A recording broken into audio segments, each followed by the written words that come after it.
సభ్యులందరికీ గమనికండి, ఈ చర్చల్లో పాల్గొనడానికి ముఖ్యమంత్రి గారు రమారమి 2 గంటలకి రిప్లై ఇస్తారు. ఆ విషయం తెలియజేస్తున్నాను. అంచేత మీ అందరినీ కోరేదంటే భోజన విరామం అన్నది ప్రత్యేకంగా లేదు, భోజనాలు ఏర్పాటు చేశారు. అంచేత బ్యాచ్కి వెళ్ళి భోజనం చేసి రావచ్చు. ఆ విరామంలో ముఖ్యమంత్రి గారు మాత్రం 2 గంటలకి సుమారు రిప్లై ఇస్తారు కాబట్టి అందరూ కూడా ఉండాలి అని చెప్పి. ఇప్పుడు రెడ్డప్ప గారి మాధురి గారు మాట్లాడవలసిన కోరుతున్నాను. ధన్యవాదాలు అధ్యక్ష.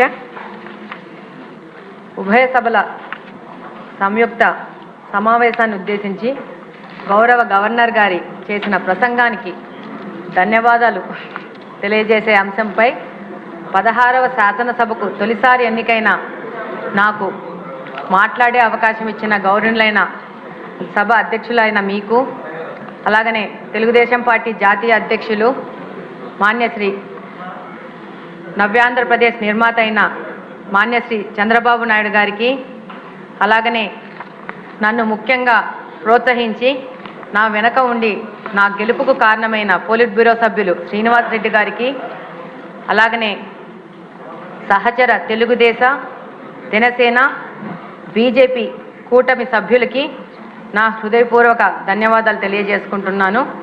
అలాగనే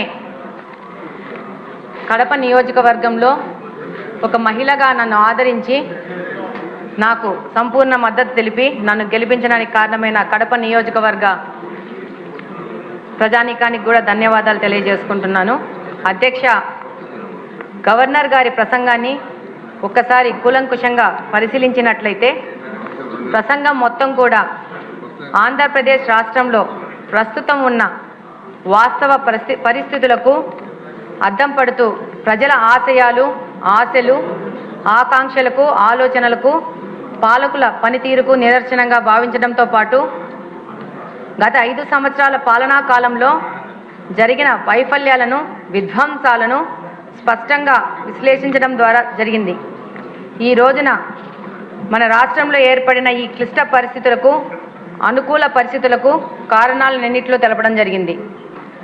ప్రస్తుతం మన రాష్ట్రంలో సహజ వనరులకు, మానవ వనరులకు కొరత లేదు, కానీ ఆర్థిక వనరులకు తీవ్ర కొరత ఉన్నది. ఈ క్లిష్ట పరిస్థితుల నుండి రాష్ట్రాన్ని గట్టెక్కించే నాయకత్వ ఆవశ్యకతను గుర్తించి కూటమికి ఇంతటి ఘన విజయాన్ని కట్టబెట్టిన విఘ్నులైన ఆంధ్రప్రదేశ్ ప్రజలకు ఈ సభాముఖంగా శిరస్సు వంచి కృతజ్ఞతలు తెలియజేసుకుంటున్నాను.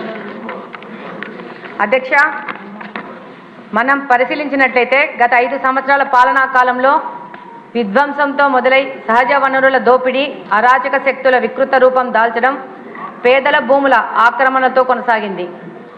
అధ్యక్ష, నవ్యాంధ్ర నిర్మాణానికై 2014-19 మధ్యకాలంలో పడిన అభివృద్ధి అడుగులను 2019-24 మధ్యంలో విధ్వంసం చేయడం మనం చూసాం. దీని ఫలితం మన భవిష్యత్తు తరాలు కూడా అనుభవించే పరిస్థితి తీసుకొచ్చారు గత ప్రభుత్వ పాలకులు.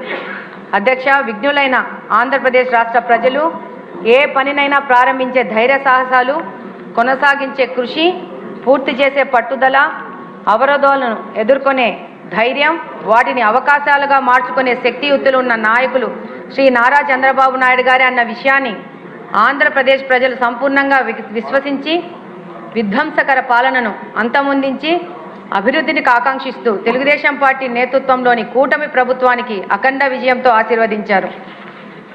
అధ్యక్ష, రాష్ట్ర విభజన అనంతరం 16,000 కోట్ల ఆర్థిక లోటు మరియు 12 మిలియన్ యూనిట్ల విద్యుత్ కొరత ఏర్పడిన నవ్యాంధ్రప్రదేశ్కు కరెంటు లేనిదే పరిశ్రమలు రావని గుర్తించి 2014లో అధికారంలోకి వచ్చిన కొద్ది మాసాలలోనే భారతదేశంలోని నిరంతర నాణ్యమైన విద్యుత్తును సరఫరా చేసే మొట్టమొదటి 3 రాష్ట్రాలతో ఆంధ్రప్రదేశ్ను జత చేసి కరెంటు కొరత లేకుండా చేసిన సమర్థులు మన నాయకులు శ్రీ నారా చంద్రబాబు నాయుడు గారు. అధ్యక్ష, గవర్నర్ గారు చెప్పిన విధంగా 1953వ సంవత్సరంలో నాటి మద్రాసు నుంచి ఆంధ్ర రాష్ట్రం విడిపోయినప్పుడు 1956లో నాటి ఆంధ్రప్రదేశ్ హైదరాబాద్ రాష్ట్రంలో ఆంధ్ర రాష్ట్రం కలిసి ఆంధ్రప్రదేశ్గా ఏర్పడినప్పుడు మరియు నిన్నటి 2014 సంవత్సరంలో తెలంగాణ రాష్ట్ర ఏర్పాటు సమయంలోనూ ఆంధ్ర ప్రాంతమే రాజధాని కోల్పోవలసి వచ్చింది. ఇట్టి పరిస్థితుల్లో చంద్రబాబు నాయుడు గారి సమర్థత మీద ఉన్న అపార నమ్మకంతో ఆయన ఇచ్చిన పిలుపు